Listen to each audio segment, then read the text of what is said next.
PCI Media Center, Manila. Welcome back to the new PCI Daily Live News Roundup brought to you by Philippine-Canadian Inquirer, the only Filipino-Canadian newspaper distributed across Canada. I'm Manny Noelabel. Thank you for joining us in Manila. We have the latest news, development in the news. Aquino denies any direct hand in planning Mamasapano tragedy.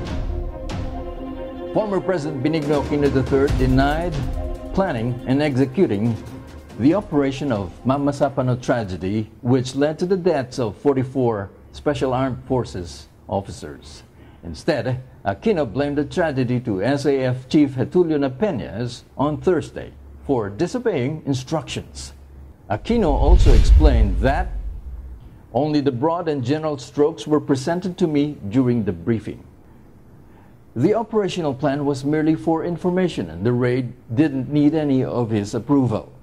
However, Justice Secretary Vitaliano Aguirre II pointed out that Aquino was being updated through his mobile phone with former Philippine National Police Director General Alan Purisima. Aguirre also explained that this means he knew what's going on the whole time the tragedy unfolded. In line with this, Erlinda Aliaga, Celestino Caingan, and Telly Sabmilia also filed complaints to the Department of Justice against the former president for reckless imprudence resulting to multiple homicides. It will be recalled that Oplan Exodus was a government operation involving the daring attempt to capture the Malaysian terrorist Marwan. Police camps exposes Tokhang-For-Ransom. Senator Panfilo Lacson presented a closed-circuit television footages showing a police officer putting shabu inside the table drawers. Lacson explained that the kidnapping and ransom of murder victim Korean G. Ik-ju was not an isolated case of police extortion, as he cited similar cases demanding money from people allegedly involved in government's war on drugs. Philippine National Police Director General Ronald Bato de la Rosa asked Lacson where the video came from, but Lacson didn't drop any names as the source safety could be in jeopardy. On the video, officers who raided the office are from PNP Special Operation Task Group, according to Lacson.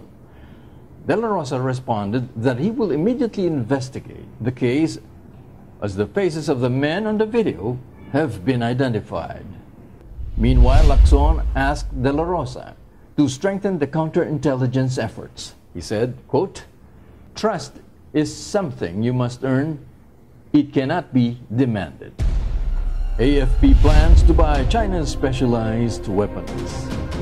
Defense Secretary Delfin Lorenzana is quite excited to announce that they're looking at buying the advanced weapon from China, including bendable rifles. At a press briefing in Camp Aguinaldo yesterday, Lorenzana said the armed forces of the Philippines will acquire advanced weapons that are usually seen in science fiction movies. Lorenzana also explained that China has given the country a $14 million grant to buy new types of equipment for the Philippine military. Quote, "The rifle that can be bended so the shooter's head would not be exposed, the one with a screen here and looks like this." Lorenzana described one of the weapons they like to purchase. Aside from China, Lorenzana also said that they're also buying weapons from Russia.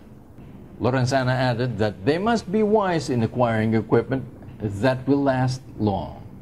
They're also evaluating whether to buy submarines or not, as the Philippines is the only country in the region that has no submarine fleet. And that's the Roundup News for Friday. PCI Daily Live News Roundup is brought to you by CanadianInquirer.net, where you can browse for the latest news development with complete stories anytime. With our Philippine news team right here in Manila, Debbie Mangabat and Gino Alcantara, I'm Manny Noelabel. Thank you for joining us. We'll see you on Monday. Have a great weekend, everyone. Goodbye.